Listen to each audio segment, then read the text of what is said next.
But we lost to PSG in the Champions League semifinals, which makes the third Champions League semifinal that we lost in. So the Palace March is going to come to a close without us winning the Champions League. We did win the Premier League, though. We backdoored our way to a win, but no matter how you do it, you finish in first place, you're still the winner. Today's episode, though, it's going to be a recap of this last season, an update on the players, and then an update as to what's going on with the future of the Palace March. There's going to be one more episode after this one, so stay tuned. My name is FM Jellicoe, and this is the Palace March, episode 74.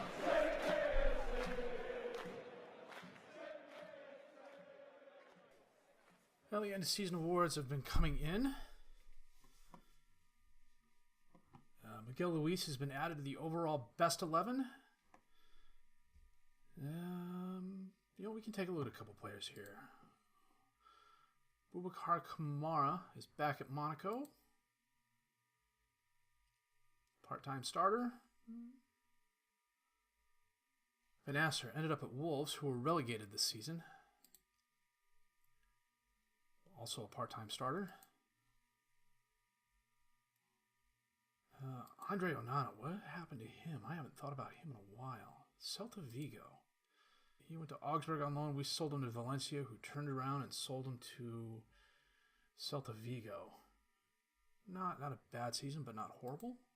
Well, not a bad season, but not good, I should say. Luka Milvievic. Still at Ali Jeddah, where he is probably going to retire soon. Albion Ajeti. He's at Watford. He had a really good season this year for Watford. 21 goals and 45 appearances, 5 players in the match. Jairo Riedewald.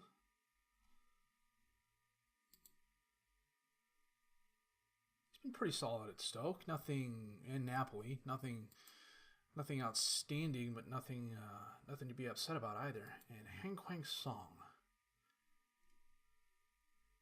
who had 14 goals in 15 games for the World Cup Asian qualifiers.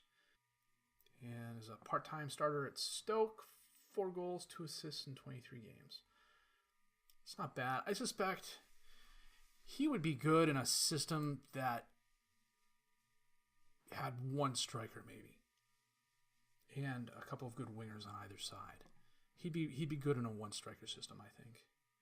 End of season awards: Player of the Season, Jacopo Ricci by a slim margin over Alessandro Corti. Goal of the season: Ricci versus Man City. Let's see here.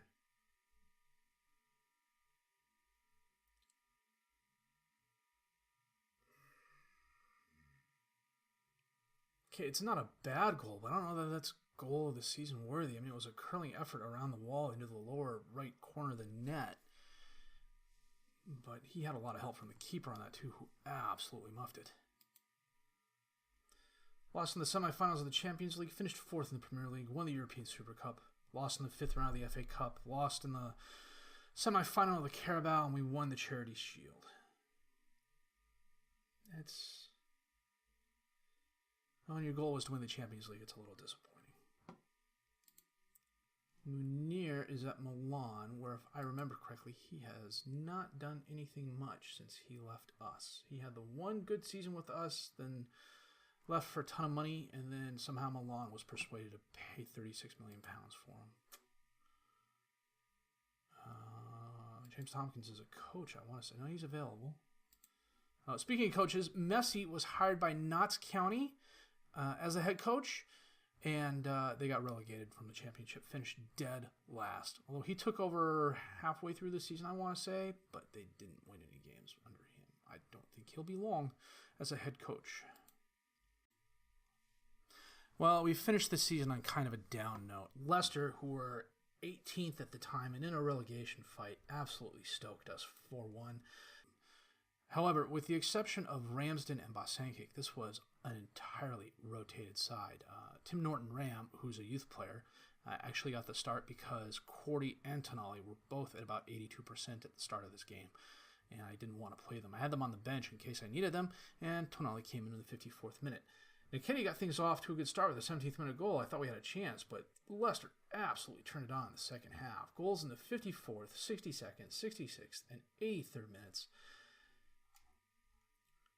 They had 21 shots the first half and nothing to show for it. And the 10 shots they had the second half, they got 4 goals out of them. And that's despite the fact they had no clear-cut chances and only the one half chance. And then 3 days later, we faced a bottom-table Swansea team who I think were playing for pride more than anything else. And this game was frustrating because this is my best 11 against a lower-table Swansea team who they clawed the draw back.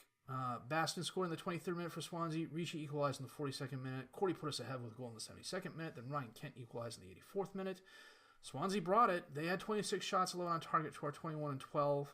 We had 3 clear-cut chances. They didn't have any. They had 2 half chances. We didn't have any.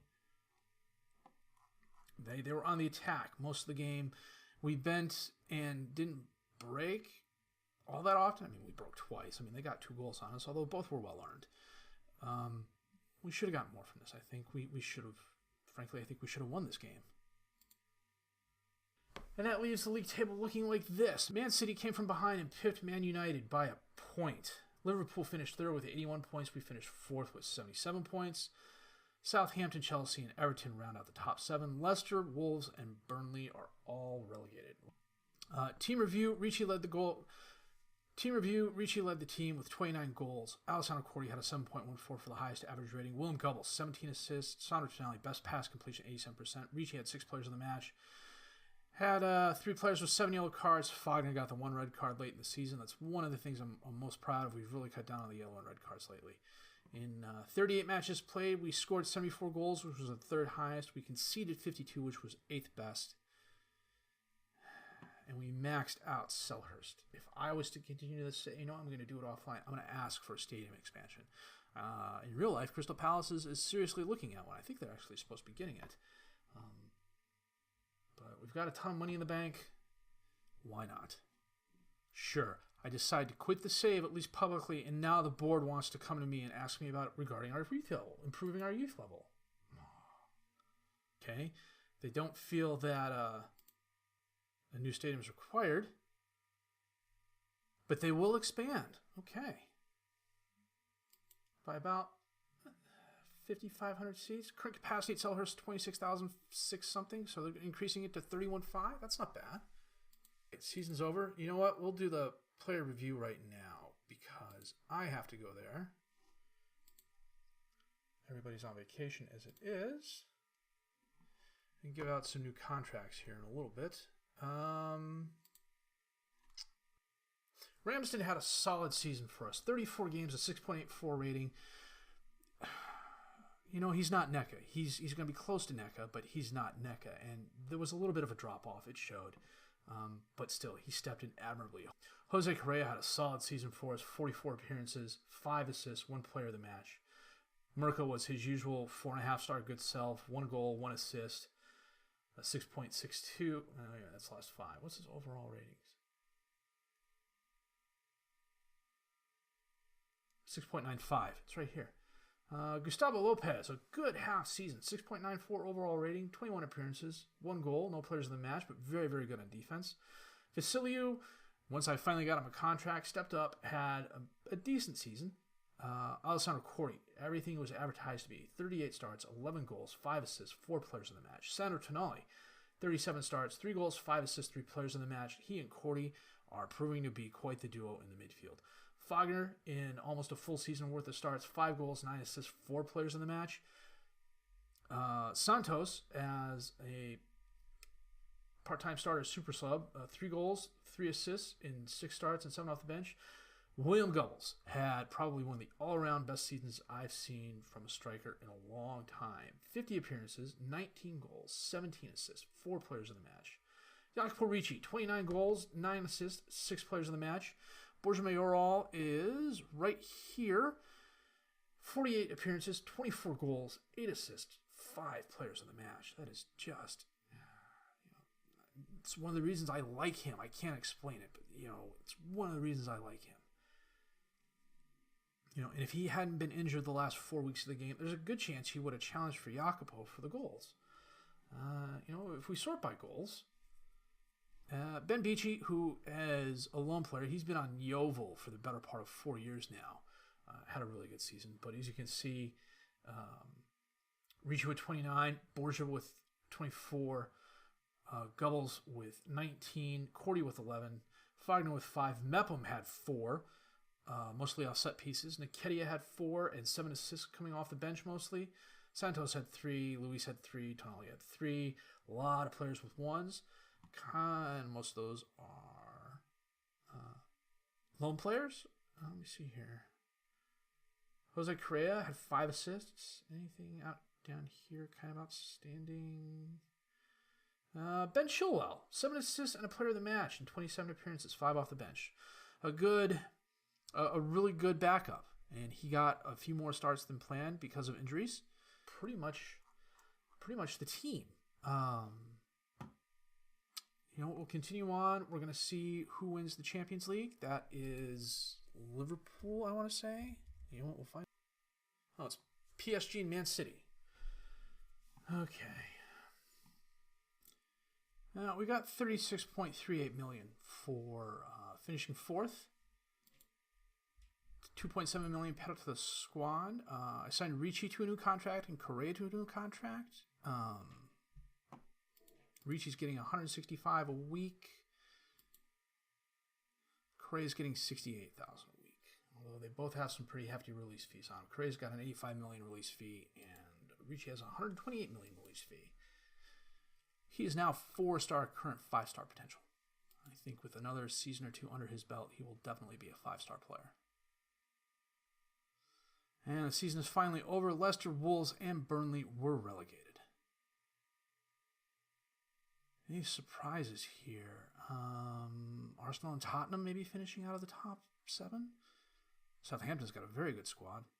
Everton was up there this year. At one point in time, they were top of the league for a little while. And then again, so were we for a little while. So the Champions League is the 31st. We'll come back and announce who won that. I'm going to set up some friendlies and stuff like that, and then we'll end the episode. This is a pretty cool screen. This is transfer spend in the Premier League, and as you can see, we made a slight profit, $14.86 million. Tottenham made a $110 million profit. How did they do? Who did they sell? Sergio Gomez for $75. Henry Winks for 18, Oakley Booth for 8.75, Gianfranco Koscia to Bayern Munich for 104. Oh, he is a regen midfielder that I had looked at early on. Yeah, he was from Newell's in Argentina, and at one point in time, I was seriously looking at him, and then Tottenham swooped in with a lowball offer. It was like 10.75 at the time. But yeah, $104 million for that?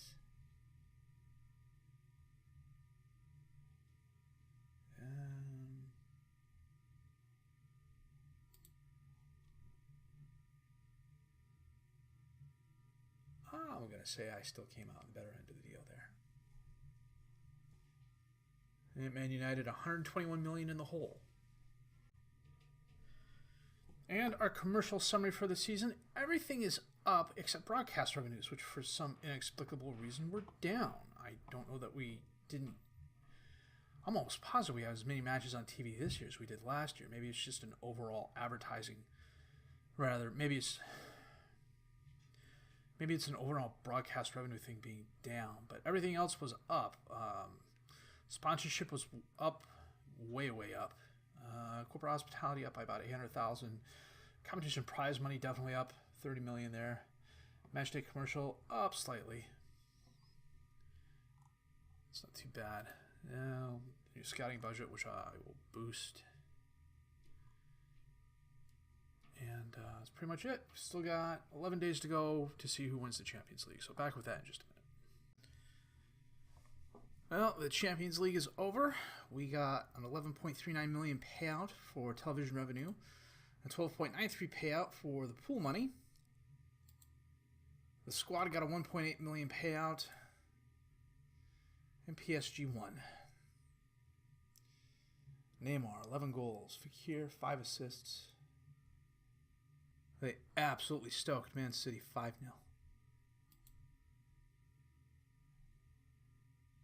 Didn't help Diawara, got sent off on a straight red in the 8th minute. Good grief.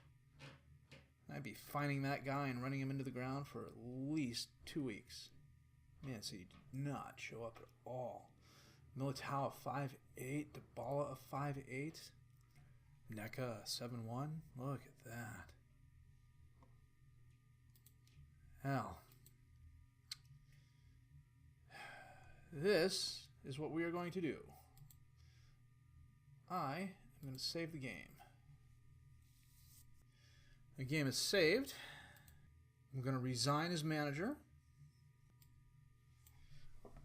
I'm going to save this as its own game. Mass Exodus. Let's see. Christian Speakman left. Zuberbuller left. Bergkamp left. And Macarelli left. Bergkamp was one of my first hires as an attacking coach. I'm kind of still surprised he's with the team. So this is the plan going forward. I'm going to come back and do a 3-year review and a 7-year review of the team after I left. I saved it the other way so I can still play it offline, see if I can't do any better in my free time. What little free time I'm going to have over the next few months. As I mentioned last episode, I'm going to have a new series starting up the 4th of February. It's going to be a return to glory, taking a team to its country's top tier and winning that, and winning the Champions League as well. That is one of the stated goals. I'm not going to reveal the team. I'm going to ask you guys to come back on the 4th and check it out. I will say it's a team that has been relegated in the past from the top tier down to one of the lowest tiers in this particular country's football pyramid. I will say they are in extreme financial difficulty. Getting through the first season is going to be interesting.